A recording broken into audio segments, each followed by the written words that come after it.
Good morning, everybody. Good morning. All right, my name is Jim O'Connor. I am the Deputy General Manager of the East Bay Regional Park District.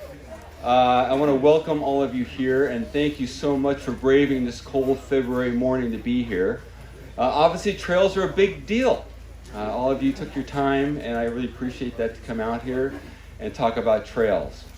So I want to do a couple of introductions first. We have three of our board members here. We have Dee Rosario from Ward 2 in the Park District right here. And we have John Mercurio is somewhere. Where is John Mercurio from District Ward 6? And then I have Colin Coffey from Ward 7. Colin is here somewhere. Colin, there he is. There's Colin. Thank you. Our board members decided to join us this morning to hear the conversation about trails. So what's going to happen this morning is Sean, and I also have Sean Dugan, who's our Trails Program Manager. Many of you probably know Sean from his great trails work out there. So what we're going to do is, Sean and I are going to do an introduction, a general introduction. We're going to do the pyramid thing. We're going to start with the big picture and work our way down to the details. Okay?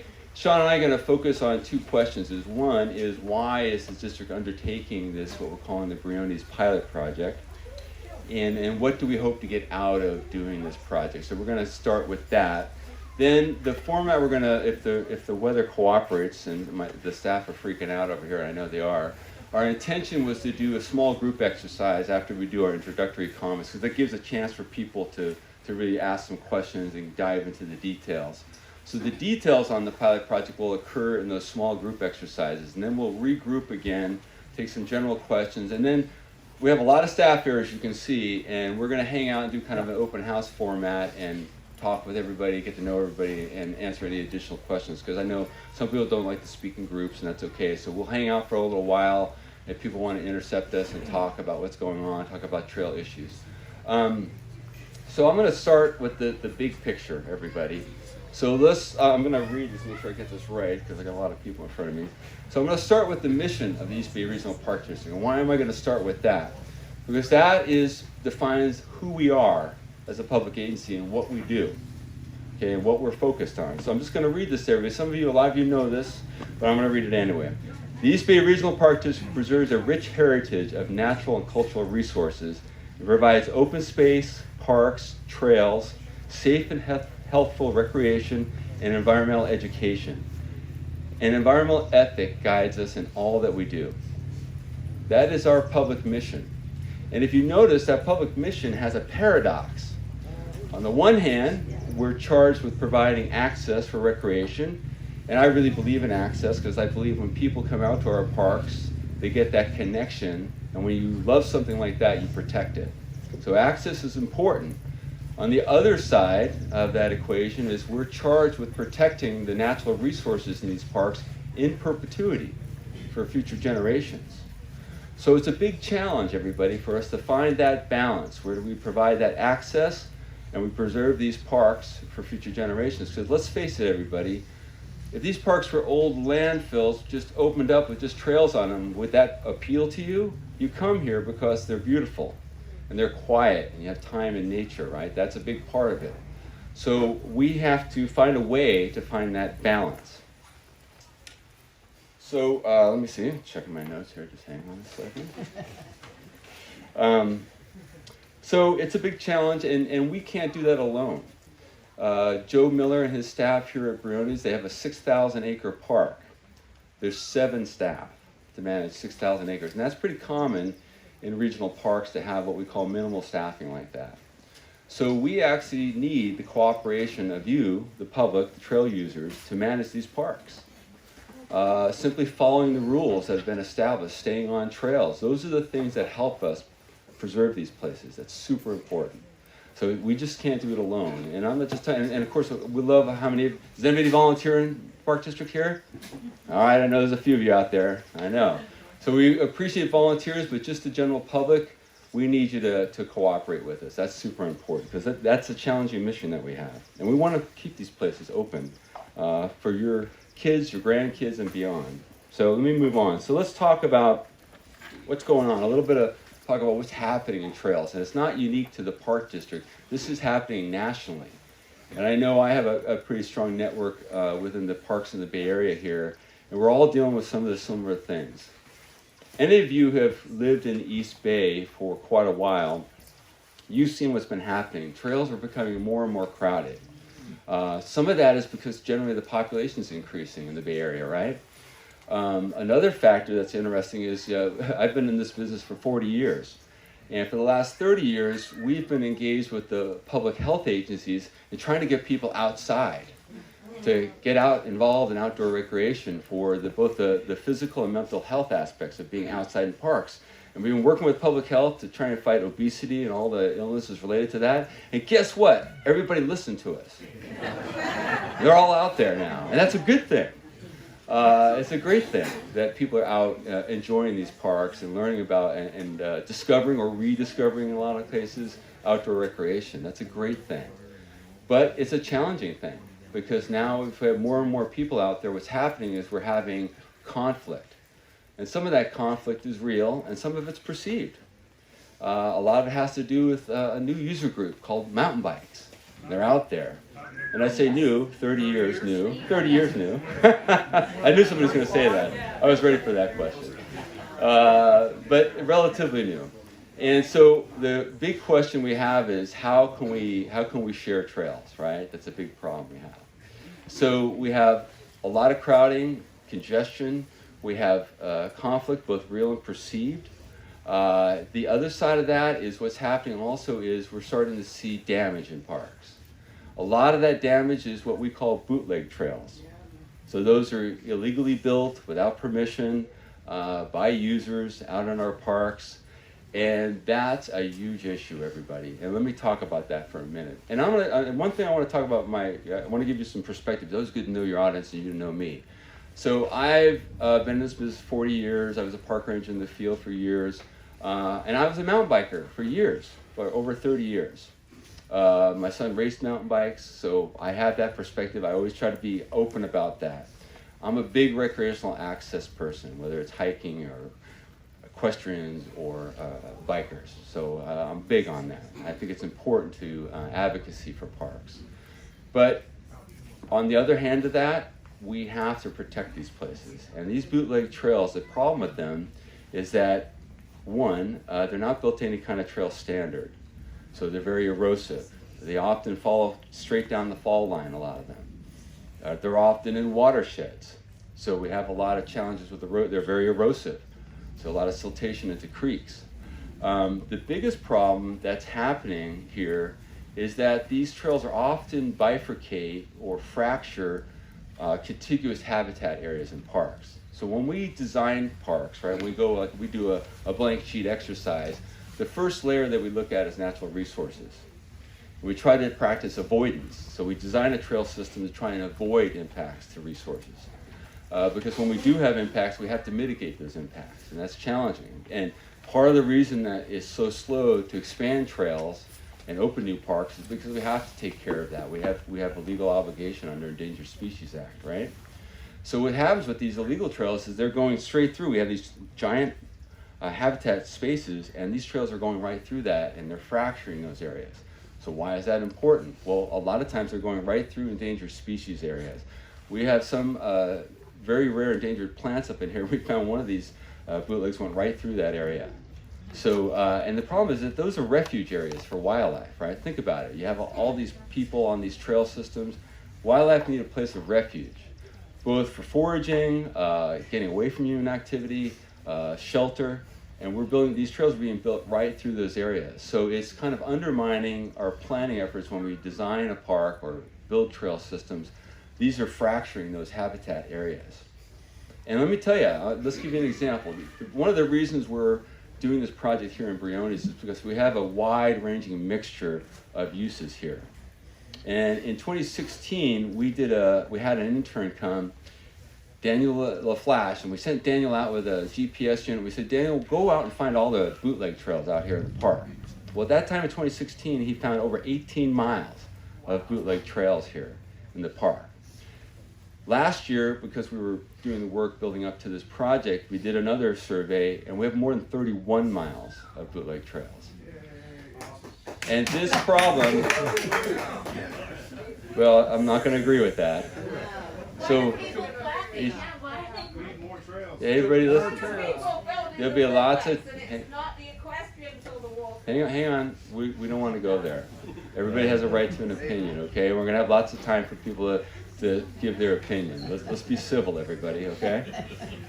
So the challenge here is that this is not a new challenge. It's not a challenge that's unique to East Bay Regional Parks. I can tell you my colleagues across the Bay are seeing the same thing. And I understand the frustration around it too.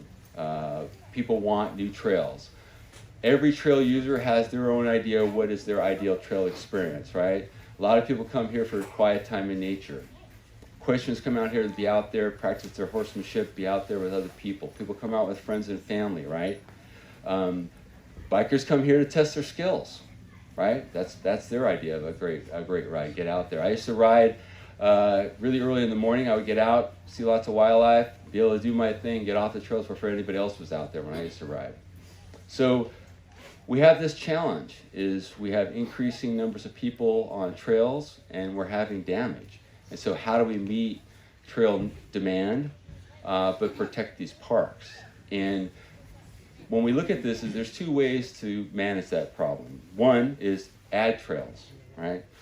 Meet that demand by spreading it out and adding trails. And we are working on that. It's very slow.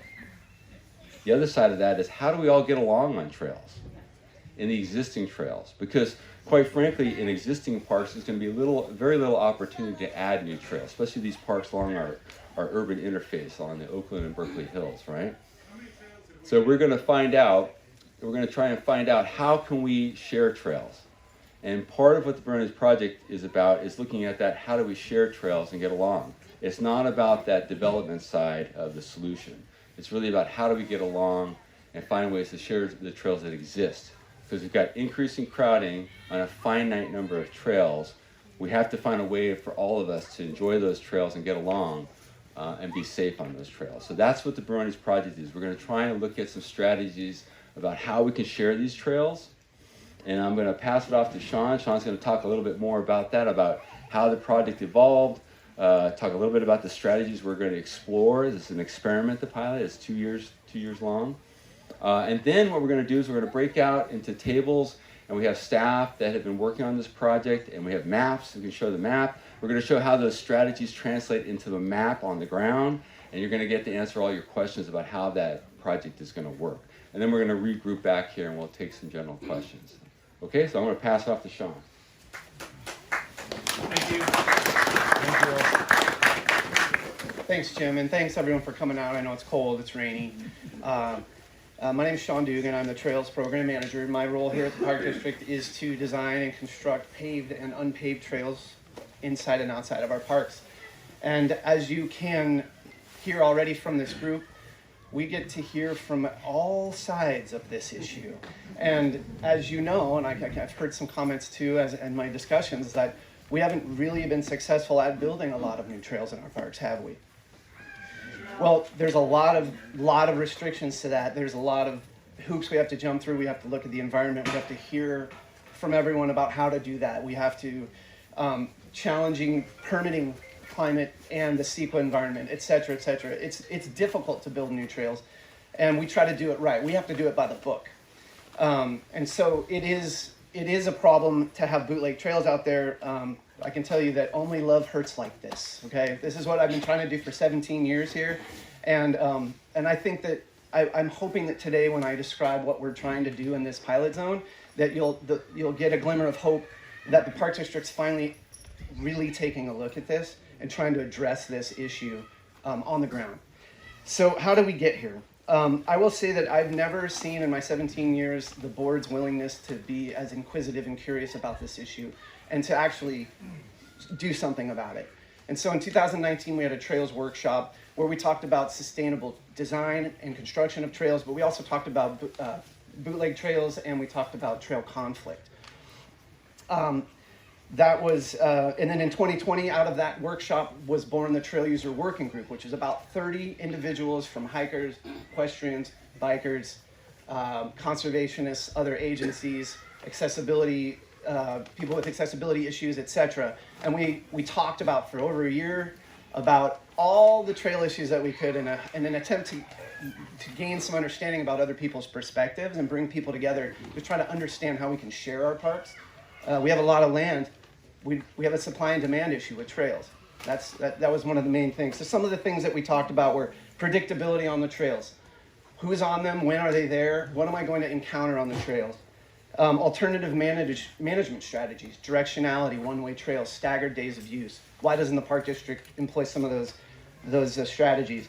Enforcement, environmental protection around the bootleg trail issues, and trail etiquette, and lastly, equitable access. So all that was talked about, and we listened. We took some takeaways from that.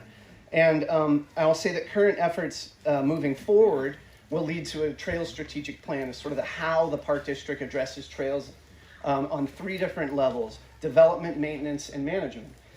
Development, sustainability planning, environmental protection, maintenance, how we take care of them, additional staff to make sure the trails are safe, and the protocols for that. And then management, trail use policies, rule enforcement, and environmental protection. Some of the efforts I will say that we are moving forward. Have you noticed the bike bell kiosk coming in? Did everybody see those bells? There's one at Crockett Hills. There's one here. We're going to put in a few more. This is an idea to allow people to know when you're coming. That is one of the biggest things we heard about from the equestrians and hikers, is that they want to know, they want to have an advance warning, and then it'll reduce conflict on the trails. So we're attempting to try that out. The NICA Biking League and other individuals in the biking community approached the Park District to construct a flow trail in Wildcat Canyon. We've done some preliminary studies on that, and they're looking good so far, and we're progressing that planning effort to hopefully eventually have about a mile-long flow trail in Wildcat Canyon. Again, an effort to separate users, to give bikers a place they can go, so that we don't hear about all the complaints on the trails where, honestly, the trails that weren't designed for biking. There is efforts underway to develop a bike park in Oyster Bay. It's a 15-acre area of land. We've been piling dirt on there and getting the grade ready for that. We have a long way to go, but it's a 15-acre bike park. Those of you that are familiar with bike parks, that's huge. That could be huge for the East Bay and a world-class destination. And you'll be seeing signs pop up Where is that? So Oyster Bay Regional Shoreline is in Hayward, or San Leandro, rather. Next to the airport. It's right next to the airport, yeah. Then you'll see signs popping up in the parks for trail etiquette campaigns, sort of trails are for everyone, share the trail, kind of little notes to remind people that we're all here to get along. And then there'll be a website on that for educational purposes. And then last but not least is this pilot project. And there will be more efforts moving forward. So what is the Briones Pilot Project? That's why we're here. Okay, so you'll get a lot more detail at the tables as you break out, but I'll just give an overview so that you kind of have an idea for what we're doing. This is basically the kitchen sink approach to managing a zone of Briones. It's about 2,000 acres, a little less than 2,000 acres, that will start on April 17th of this year. And we'll go for a period of 2 years, where we're going to test out a bunch of different management strategies within the zone, okay? So the goal is to establish a toolbox of management strategies that we can use here. If they're successful, we could use it in other parks. We could expand it to the rest of Briones. And in our future engagement with you, if this process works and we get compliance and we learn a lot of things about how the community is going to respond to this type of thing, then we have a framework of how to do this in the future as well. So in short, what it's doing is it's opening some of the trails that were illegally built to bike-only use. So there's a few you'll see on the map, and you'll get a lot, like I said, you'll get a lot of detail, but you'll see we know where all the bootleg trails are. We've analyzed them from a habitat perspective, but also the social perspective and the connectivity perspective. Many of these trails do provide a purpose to get from point A to point B, and many of these have been around for 30, 40 years. And so we know that there were attempts to close them before. Those don't work. So we're going to open a few of those, but we're also going to restore and close others that we've determined are far more impactful to the environment than the park district is comfortable with. We're also going to try physical separation by user type, either through directionality or alternative routes, but also chronological separation by calendar date. only on the weekends. So there will be one day on the weekend that your user group will be restricted from entering the pilot zone, and you'll get more information on that. We're also going to be promoting the bike bell kiosks and using signalization so that you can let people know that you're coming. We hope that people use bells, and if you don't like the continuous ringing bell, at least have one that you can actuate so that you can let people know you're coming. You're gonna see a lot of signage go up. The signage needs to stay there. This is a test too. A lot of signs we put up get thrown away, but this is part of the test, right? So if we're seeing a sign continually thrown, but well, one of the things we hear about from all different sides is that we need to communicate better about what's allowed on the trails, and that there's really no other better way to do that than signs. Trail etiquette education, how to share the trails. We're going to, let's see, and then like I said, we are going to close and restore some habitat. But one of the main things too is we're going to be collecting data the whole time in this, and we need to get better about collecting our data. We hear all kinds of anecdotal things about the trails, what goes on out there, conflict, etc. But do we really know what's going on? So we have trail counters that we've already started installing. They're going to be tracking by user type. They're already at the entrances by horse, hiker, and biker. We want to know who's using the park, when they're coming in, how they're using it, and how long they're there. That will help us start to identify conflict zones, areas, like maybe during the week there needs to be different management strategies, et cetera, et cetera. Those counters also need to stay because they're collecting valuable information. This is an effort to try to please everyone. I will say that, and as all of you know, that's sometimes not possible. I'm not supposed to say that, huh? Okay. I'll move on. And last but not least, this is a chance for us, the Park District, to engage with the community. So if we know the biking community, and well, we know all the communities. They're fragmented. There's different factions of groups that have things that they want out of the Park District. This is a chance to kind of come together and have a unified front. I can tell you, we are going to try this, and this is not just us saying we would like to do this. Okay, this is something that we want to implement, and we're going to push forward. It's also a recognition that our current trail policies and some of the things that the Park District has been doing for almost 90 years, frankly, isn't really working. It's an opportunity to prove a theory that I've been pushing, which is if we provide bike trails, then people won't have to build their own trails, right? If we provide more bike trails, then we can alleviate some of the conflict that is happening on trails that aren't designed for that nobody wants bikers on. This is a good test for that. Yeah, keep us out of your hair. Yeah, Don't take more trails. Keep us out of your hair. It's also a warning that illegal trail construction can't continue. That's never going to be okay with the Park District, no matter how hard that gets pushed. It is adaptive, so we're going to look at ways that we can change and shift. Throughout the pilot project, there's lots of ways for you to provide feedback online, here today, and throughout the pilot. And the success of it depends on your collaboration and compliance with this. So I'll pass it off here. We're going to split off into groups. We want to get as many comments as we can in the next few weeks to finalize this map and our plans. Like I said, you'll hear about all kinds of ways you can get involved and provide additional feedback. And I guess I'll pass it on to you, Jim. Thanks for listening. I know you've all been waiting a long time. Thanks. All right, well, there's a few more people here than we expected, and that's a good thing. There's all kinds of folks here. And some people do everything, right? So is Devin around? Where's Devin at? He's over in the background. I can grab him if you want. Well, I'm just trying to think we didn't have a system for separating out, but what we'd like you to do is we have the tables around. The table set up? All good to go? You want to give any instruction on this? Sure, yeah. Okay, Devin Reef, everybody. Good morning, everyone. I'm Devin Reef, Principal Planner with the Park District. Amazing to see this turnout today, and I'm glad the weather just accommodated us. So what we have is 5 or 6 tables with the maps, pens, and a facilitator at each. So basically, if you just find yourself to a picnic table, and of course it's going to be a little more crowded than we anticipated, but we will have about a 40-minute conversation with you about what you see on these maps and what some of your reactions are. So maybe we'll take a little 5-minute break and people can find their way to the tables in the back.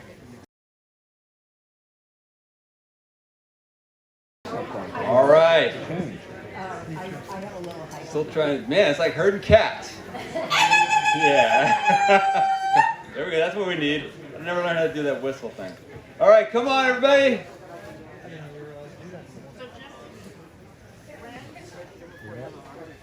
Okay. Great. All right.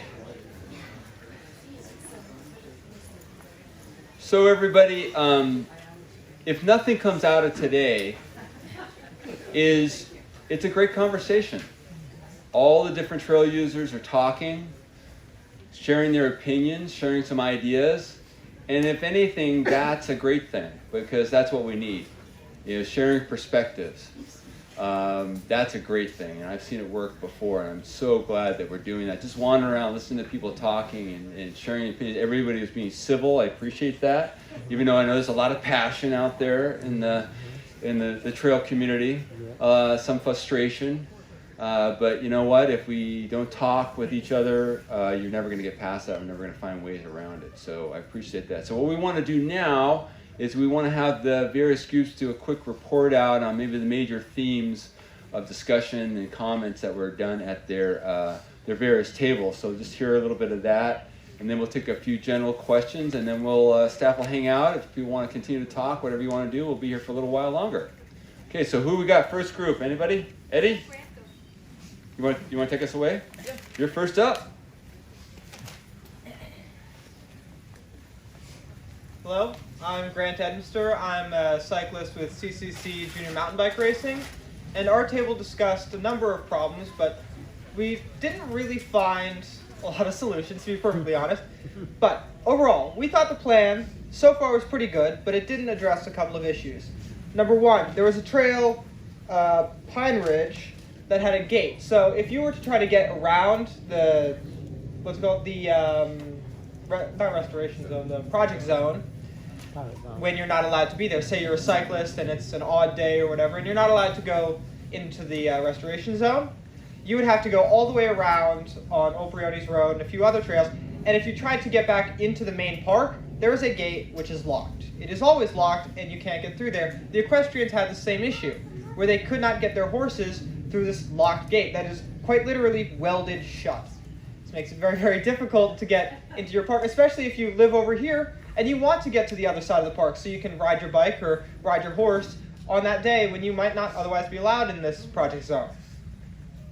Second, we found that conflict was rare, at least within our group. We did not discover a huge amount of people who had problems, but when they had problems, they remembered them. For example, if I could point out here on the map. I can't see. There you go. Here. This was noted as a large problem area, right here near Hank and Frank and here on the Alhambra Creek Trail. Yeah.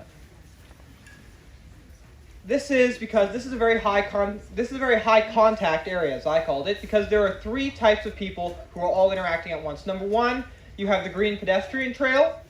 Number two, you have the yellow mountain bike trail. And number three, you have a major horse thoroughfare. Yeah. All of these coming together all at the same place, with the mountain bikes coming in fast, the pedestrians coming in very slow, and the horses coming in at a very moderate speed. All this leads to a lot of people having a lot of problems in that specific part. So that portion needs to be addressed. One of the solutions our group decided to come up with was either extending the bike single track so it comes in earlier on the trail in order to reduce the number of people interacting at once. Another one was changing where the pedestrian path would cut into the trail, thus again reducing the amount of groups of people interacting at once. And the third was to just put in chicanes on the mountain bike trail, slowing the mountain bikes down. So chicanes, for those who don't know, are turns designed to reduce speed, usually flat and gravelly. That way bikes have to go slower in order to avoid crashing. This was a couple of our solutions. Most of them, as you may have noticed, did involve slowing down the mountain bikes or changing the mountain bike's path. This is, I think, important to mention so you can know who is being primarily affected here. Although I do believe that this is the correct answer here, since mountain bikes are arguably the most versatile of the trail users. We can go up or down pretty much anything. So changing our path a little bit, I think, is much better than trying to change what the horses can do, given that they are the most limited as far as traversal goes, or what the pedestrians do, given that they are the slowest as far as traversal goes. Third and finally, we had an issue with obeying the rules. So we determined that there is a certain subset of people who will always break the rules, that will always go out when they're not allowed to, that are always going to be going too fast, they're always going to be, raging maniacs. And we have to accept that. They don't represent all of any one group, and that's really important to know. So, as we mentioned with our equestrian friends, they didn't have many conflicts, especially with mountain bikers. But when they did, they remembered them, because those few conflicts that they had were major, and they were with really loud, raging people who were a big problem. But I would like it to be known that that doesn't represent the mountain bike community. And the hikers who do the same things, they get mad at the horses for taking up large swaths of trail. They don't represent all hikers. And that's incredibly important to mention. Thank you. A+, A+. Good job. All right. Who's next? Good luck following that one up. All right. Eddie's going to be next. Good morning, everyone. So I was at the group and was taking notes, and I didn't designate a reporter, so I guess I designate myself. So I'm on staff. I'm a planner for the Park District. And let's see, I made some salient notes here. We had a lot of discussion about the area around B4 and R16, which is toward the southern third of the pilot zone area. It's nicknamed the Texas Toast area. I think probably quite a few of you are familiar with that. So we had a lot of discussion and a lot of post-it notes around that area. Some members of the group suggesting keeping some of the to be determined designations for now. We brought up the kind of a robust discussion around the pros and cons of grazing, and then brought it back to the trail after that. We discussed the odd even dates, and so one issue that was brought up is how are folks either on horseback or bikes going to get from the east side of Briones through the pilot zone on days that they are excluded during the pilot. There's no real cut through legally once the pilot is implemented. So can there be an exception made to one of the rules or some sort of bypass? So that was a point of discussion. And it was pointed out that on days, certain trails are designated bikes only, but what if it's an even day when there are no bikes in the park? Is anyone allowed to use those trails? And kind of scratched my head and thought, well, technically no, I guess no one can use that trail. So we saw it as perhaps a little bit of a loophole that there's maybe certain days where no one is on certain trails because it's bikers only, and hikers and horseback wouldn't be allowed on it any day of the week. There was a request to share some of our trail use data, like heat maps and things of that nature, and staff will look into that. A suggestion about putting up some speed limit signs, just as a reminder of how fast folks should go. And that's especially an issue as you get back to staging areas where it's crowded, and you want to make sure you're going at an appropriate speed. And I think I covered some of the key points. Josh, am I forgetting anything pop up for you that? I think we got it. If anyone was in our group, we missed something. All right, I think we got that. Okay, thanks. Thank you, Eddie. All right. Another one of the groups. Suzanne, all right. Take my backpack off. Hi, I'm Suzanne. I am in the Trails program with the Park District. We had some really good conversation at our table. I'm going to try and put my mishmash of notes together into some sort of communicable form. General concerns were, I think some of the other groups have mentioned this, but on an off day for a user group, getting into the park from the Briones side is pretty challenging. So one suggestion was opening at least one of the staging areas, for example, the one on Old Briones Road, so that you could connect to the Crest Trail and get down into the open area of the park if it was your off day. There was some concern around, I want to start off also by saying that in our group, I think everybody acknowledged that 90% of the trail users really are polite and get along, but there is that 5 to 10% that sort of can have the potential to bring down the experience for everybody. So I thought that was great that folks on all sides of the picture could go ahead and admit that, and there is concern around that 5 to 10% that they have the potential to not follow the rules and make the pilot fail. So there was some talk around how to address that, how to maybe self patrol for that, what we can do. From a design standpoint, they talked about generally everybody seemed to feel like putting like chicanes or slowing features at junctions was a pretty acceptable speed control method. We heard some concrete feedback that R14 is going to be tough to close, and that B3 is not a super popular trail, but some people do use it. There was some concern around funneling all the bikers into the pilot zone if nothing else is included in that pilot zone, that it's really going to put too much traffic into a small area and feel congested. But they can ride other areas. It's just those other trails will be specifically for bikes, right? They can ride in the area outside of the pilot zone, but on the trails that are part of our system now. So which are mostly fire roads, So right? it's not like they're limited to 4 trails. They get all the other trails.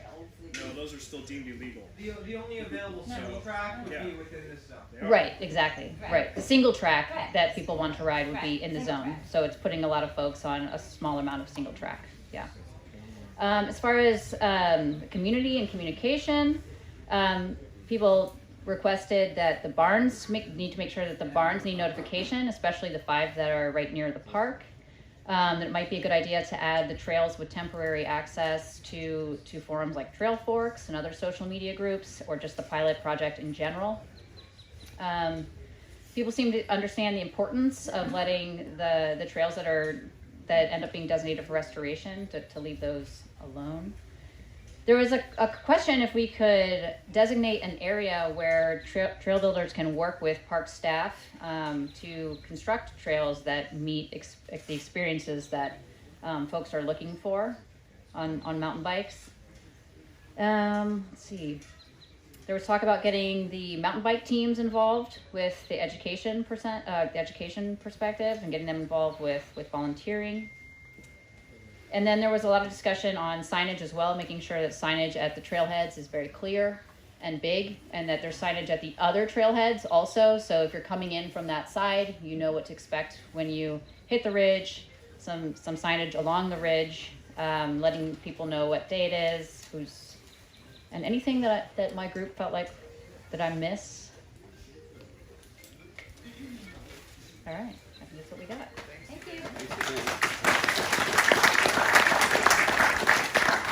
Suzanne's a planner, can you tell? Very thorough. All right, another group? Anybody else? Who else is reporting out? I know we had more than that. Joe, come on up. Everybody, Joe Miller, who's the park supervisor. Okay, I apologize. I don't have all of the notes with me for our group because there were 2 other note takers and I was taking notes at some point. But we had a fairly good mix of different types of park user groups, and it was a lively discussion. Everybody was polite. I think something that was really positive. Everybody wants to work together to find a solution. So going through some of the groups, I'll go with the hikers first. Some of them thought that some of the trails that were marked for like bicycles only, they wanted to be able to use those, and they claimed that they do use those. So, and they want to be able to continue using those trails. So that was something I heard from that group.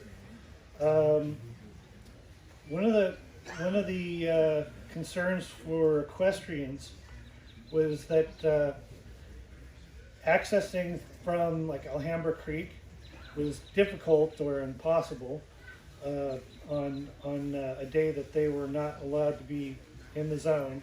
And they said that was a hardship because not all of them have trailers to be able to move around to other entrances and access the park. They'd like a way to be able to access through that location and possibly, you know, other, you know, access through on the eastern side. And all three of the different types of groups there, they all agreed with that. So I think that was a pretty powerful statement. Mountain bikers, they felt very strongly about certain trails, of course, like, you know, somebody already mentioned R14 as being critical to, you know, their buy-in to this pilot. Some of them also said that features such as jumps were critical as well to their acceptance of the program. So that's something that we wanted. Let's see. There were, you know, e-bikes were brought up, but we sort of skirted away from that. That's a big topic, and we didn't want to. It's another discussion, really. For an entirely different day. There were a few questions, I'll say, maybe concerns about some of the preparatory work we've done on some of these trails, as far as some clearing, etc. Those were the main things. I hope I didn't miss anything, but it was a pretty interesting group, and everybody there was a lot of discussion, and again, I was hopeful because of the way people wanted to work together. So we're not going to have all the answers today. We got to look at all the input that we've gotten from you and figure out what we're going to do still. Thank you, Joe.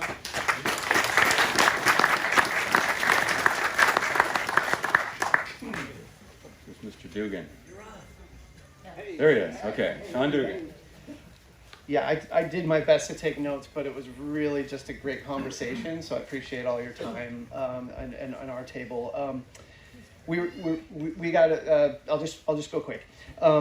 There was interest in more hiker-only trails. We heard that more places to prioritize quiet contemplation and wilderness experience. We're feeling that maybe we're compressing the problem into a smaller area. There's a park-wide problem. It's a district-wide problem. We might be compressing it into too small of an area and exacerbating it in that way. The request to maybe use a different name from bootleg, and actually kind of the topic of like it's what's really the big deal with the bootlegs. They're maintained by a certain group of people. They're kind of off to the side. They're not bothering anyone. There's definitely that sentiment out there. The comment I heard from some bikers is that it's not the amount of trails that are out there, it's the quality and the experience on those trails that bikers are looking for. Quality, not quantity. Where can there be a horse area? Where can there be a place where horses can like practice their skills, or horseback riders can practice their skills, like trotting and running, etc. The request to determine what percentage of the pilot project is for hiking, what's for horses, what's for biking. That's an interesting data point that we'd like to analyze.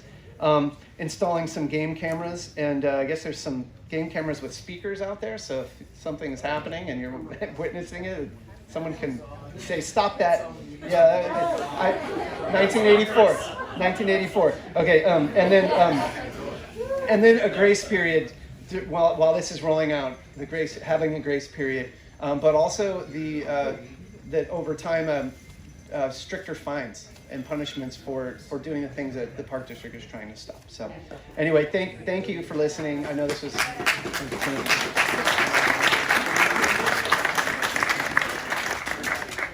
You know, everybody, in my career, I've implemented some difficult new programs like this. And one of the things that we all need is a little bit of grace for everybody. It's going to take some time. People have to learn the rules. They have to get used to it, right? Now, some people aren't here today. They have to learn about it. We're going to do our best to educate everybody, get it on our website. We're going to have some information tables when this program implements at the major trailheads. And it's going to take a little while. And, you know, so we're all going to have to give each other a little bit of grace here as we move forward. But the idea here is this. We're going to practice adaptive management, as we like to call it, meaning we're going to gather data from people. We're going to have staff that we're going to hire specifically to work on gathering data from our counters, doing hard counts, doing intercept surveys with people. We're going to have surveys online. So we're going to constantly get feedback from people and see how we tweak this thing. You know, we might change this trail, we might change the alternating day strategy, but we're going to kind of try to learn through this whole thing. And then see how this might apply in the future as things get more crowded and we try to find ways to get along together. So I think that was our last report out. A few final questions that anybody might have generally that haven't been discussed already, you think? Anything? Oh, go ahead. So I think the segue into just enforcing. So once the rollout and people will have a chance to be educated about it, what is the method of enforcing? Well, I'll be really careful because I got all our police departments standing on my shoulder over here. Here's the way we're going to look at it is every officer has discretion on how they deal with a violation. So officer discretion is number one. But we're going to try, our police department takes an educational approach for the most part. And we're going to give everybody a little bit of grace here to get used to the thing. But obviously every interaction is unique. So I guess are they going to be present? Yeah, so the police department's been part of this whole project team in the Park District. So yes, there's going to be some targeted, what like we call targeted enforcement in here in this area for sure. One of the things that's going to be really important for everybody, and I think I've been pretty clear in conversations, but is, you know, we're going to take the time to restore some areas, and that's a lot of work, it's a lot of money, it's a lot of time. So that's going to be really sensitive for us in terms of violations of those closures and those restoration areas, because that's just, you know, it's one thing to be in here on an alternating day, you know, you might get a warning or something like that, but people who are going through and destroying an area that we spent time and money, public money, to restore, that's going to be problematic. So we'll roll as we go forward, and we'll see how. You know what, in my heart, I hope that all of you embrace the spirit of this project, and we don't have to get to that level, and we get cooperation. And eventually, you know, we're going to keep working on meeting people's needs in terms of their trail experience and what they want. We're going to keep working on that. Our board has given direction to our staff to really start addressing these trail issues, looking at trail expansion, and this project's an outcome of that. So we have a board that's really focusing us on trails and managing trail issues. So that's a great thing going forward, everybody, but we're going to need some cooperation here. So this young man again, I forgot what your name was. Grant. Grant. A number of the mountain bikers in my group had concerns over trail maintenance for the bike-exclusive trails. And a lot of them wanted to be able to maintain the trails themselves, go out there with shovels and pack down dirt and build up the berms. Would that even be feasible under this plan? Yeah, we're gonna look into that. We definitely, the volunteer component is a big part of this project, getting people out here, getting ownership of these trails, you know, beyond Joe and his 7 staff that he has. So yeah, so getting especially the NICA groups there, the bike teams involved, that'd be great. And I saw one over here. How will all of us know what develops from this meeting? If there's any tweaks that are going to be made to the project, how is that going to be communicated to everyone? So we actually, staff were talking. That's a very good question. Thank you. So we have a subcommittee of the board called Board Operations Committee that meets monthly. And so we'll probably report out probably twice a year at that public forum, probably in the fall, because you know, remember what we're looking at is the way this was designed around 2 summer seasons, right, the peak use season. So we'll probably report out sometime in November, and then probably do one in the spring prior to the start of the peak season, and then again in the following November. Also, on a regular basis, we've developed and I think you have the information, but we have a web page off the district's website specifically for the project, so we'll report out on that. I think we also have the ability, I think people had the ability to sign up for that. We could do a blast out to people, so I encourage you to sign up there and be signed up for that so we can blast information out. QR code on the flyer. Oh, and look at that. See? QR code on the flyer took you right to that website. So that's going to be an important point of information, and then we can broadcast that information if you're signed up for that. So let me keep going here. Lady in the back. Yeah, I suggest that you talk about ways to reach out to more of the people who are hikers. I think we're clearly less organized than the bikers, and that, I learned a lot today, but we heard about it through a biking channel, not through an internet channel, not from the park, not from the foundation. So there probably are ways to communicate that are maybe have to contact that would reach. Yeah, the communication out is going to be one of our big challenges, no doubt about it. We'll keep doing our best on it. We'll keep working through social media, keep working through our website. We're going to keep working that channel. I wonder if the people who hike are less social media or Either not looking at their screens, imagine that. Yes? I don't know if I misheard this, that they were talking about a counter of somebody. Is that a physical person or is that a voluntary thing? So it'll be a combination of both. So Okay. we have some actual physical devices out that are trail counters. And then we're going to have hard counts, we call it, where we're going to actually have staff that are out there and they're going to come by, biker, hiker, equestrian, they're going to be doing hard counts out there. One of the things, everybody, is that there's a lot of supposition about what's happening out there on trails, and we need data. We need to. So I know we've got some funny notes from probably some of you folks out here on the counters when Joe and his staff installed them. What do you guys keep an eye on this? But what we're asking for is, believe me, all your Strava data is available. That's all I'm going to say. So anyway, we know where you're going and what you're doing. So what I'm trying to say to everybody is, data is important, everybody. We want to find out the real facts about what's really happening on our trail system. And so all we're asking for is your cooperation. We're going to do surveys, counts, and just really find out where people going, what time, all that data feeds into us doing a better job of planning in the future for trail access and trail expansion. But we really need to find out what's really going on. We have some good data like on our paved regional trails because we've had counters out there for a long time. During the pandemic, we saw, wow, just went like 400% on some of those paved trails. But we really need to find out what's really happening. And this is a small project that's going to lead into better data collection district-wide. And then hopefully that'll feed into future planning efforts to add new trails, et cetera. So what we really got to know is, a lot of people have opinions, but we really need to find out what are the facts. Where are people going? What are people using? Who's out there? Bikers, hikers? What's going on? So that's part of I think that's actually, to me, is one of the more important points of this project, is gathering some real data about what's happening. Yes, ma'am. I just wanted to thank everybody that I spoke to today. You guys are I'm from the horse community. I talked to many bikers, leaders in the bike community, and you were respectful and civil, and I enjoyed meeting you.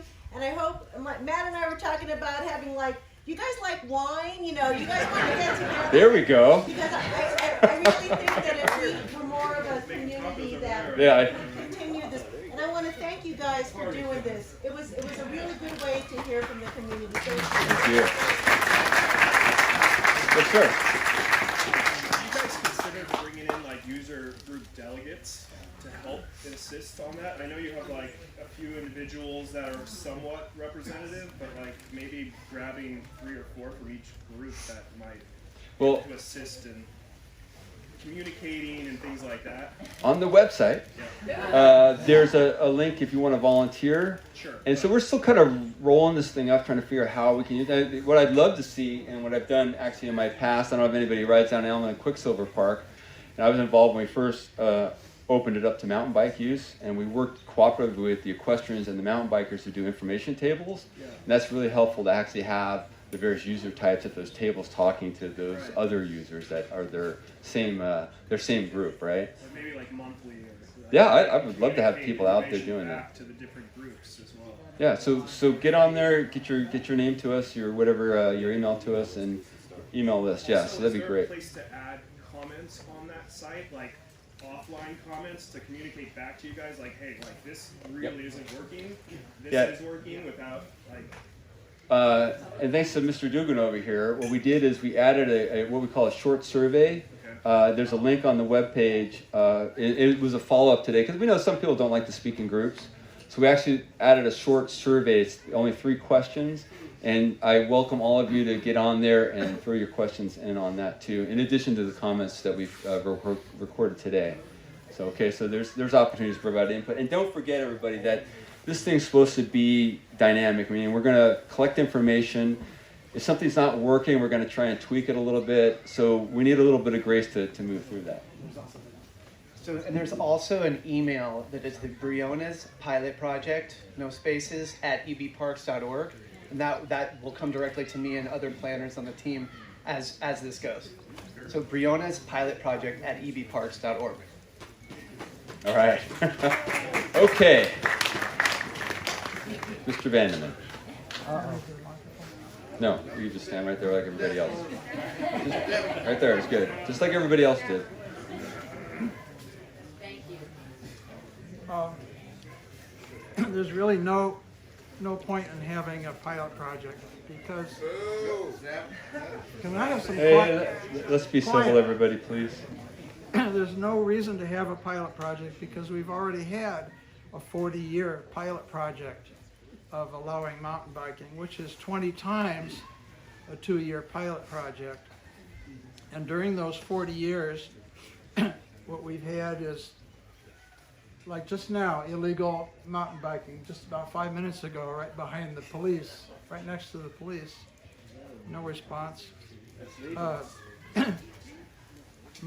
Speeding, going over 15 miles an hour on the trails, riding trails close to bikes, like in the meadow here, building illegal trails, hit and run accidents, scaring hikers, spooking horses, causing erosion, driving wildlife out of their habitat, injuring themselves, requiring motor vehicle and helicopter rescues, teaching young children that rough treatment of nature is acceptable. I've been asking why are bikes allowed on trails, and nobody can answer that question. Why? Give me a good reason why. Bikes. Excuse me. Hang on. Would you please let him answer? We're almost done. Provide a good reason why bikes should be allowed on trails. Since mountain bikers are all capable of walking, they have access to 100% of the trails. There's no reason to have bike-only trails. Because all the trails belong to everybody. That's just discrimination to ban hikers from a trail. Okay, thank you. All right, everybody, I'm going to wrap this up and say thank you so much for being here. Thank you to the weather. Lucked out on that. And staff is going to be here and answer any additional questions you may have, and also quick survey on the website. Thank you. Thank you.